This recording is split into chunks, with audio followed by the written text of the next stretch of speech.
You're watching BNN Bluebird. I'm John Ehrlichman. We've been covering a lot of breaking news today. Obviously, we want to get back, as promised, to the markets. Let's head to New York, check in with Kriti Gupta, who's joining us on the phone line with more on this stock sell-off, Kriti, here on this Friday. We start a new trading month, and after a pretty bullish run the last few weeks, investors hitting the pause button. That's right. You are really seeing the month kick off with a very risk-off tone, really coming off of those big tech earnings from yesterday. Remember, this was a sector that really was spurring some hope in the stock market and in the broader economy, that these big names, Amazon, Apple, Microsoft, Facebook, Google, were really kind of immune, essentially, to some extent, from this pandemic, this idea that it was kind of a safe haven, not only in stocks, but that you could actually see these companies really benefiting. Yesterday's earnings, though, really kind of telling us, well, that may be true in the first quarter, but the second quarter could mean some more pain for these companies. That's really not a good sign for stocks today. And so I guess in terms of some of these individual stock stories, and we're taking a look here at these Amazon shares down 7%. Now, a lot of these stocks, Kriti, had already been, well, Apple maybe not quite at all-time highs, but Amazon came into this quarter at an all-time high, sort of speaking to that momentum.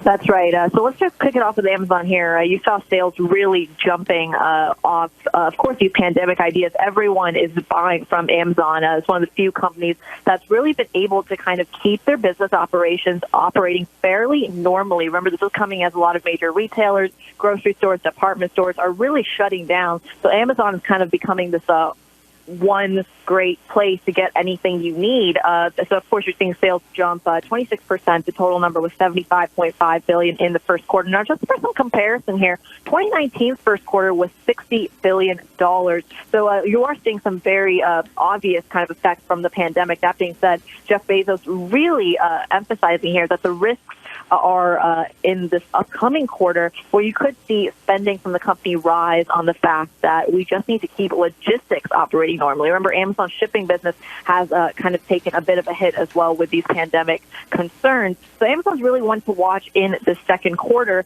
to see how does it really fare after doing so well in the first quarter relatively to the rest of the S&P 500 index. You often hear people talking about cash being king.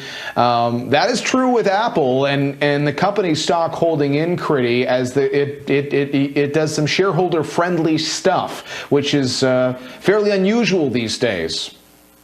That's right. Apple really sticking out, raising its dividend, expanding its share buyback plan by $50 billion. So this is really significant because across industries, you're really seeing a cutback on dividends, a cutback on capital expenditures, as well as, of course, their share buybacks. So remember, the downside of all of this, though, is Apple didn't provide a forecast for the first time in more than a decade. So it really tells you they have some uncertainty as well. And I think what's notable about Apple is you really saw their retail sales actually hit a quarterly record, but of course, most of that coming from their online performance. Foot traffic to its retail stores, of course, taking a hit. Remember, analysts really talking about these retail stores, Apple retail stores, kind of used as a gauge, as a proxy for the virus. And yesterday, Apple reporting that that foot traffic in its retail stores in China still hasn't returned to pre-pandemic levels. So if you're kind of taking that as a macroeconomic gauge, you are seeing some parts of the world open up, certainly talking about the United States,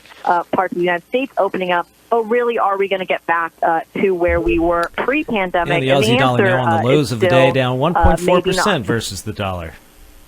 All right, Kriti, thank you very much. Helpful update as always. That's Kriti Gupta joining us on the phone line with the stock story on this Friday. If you've been working from home during COVID-19 and you're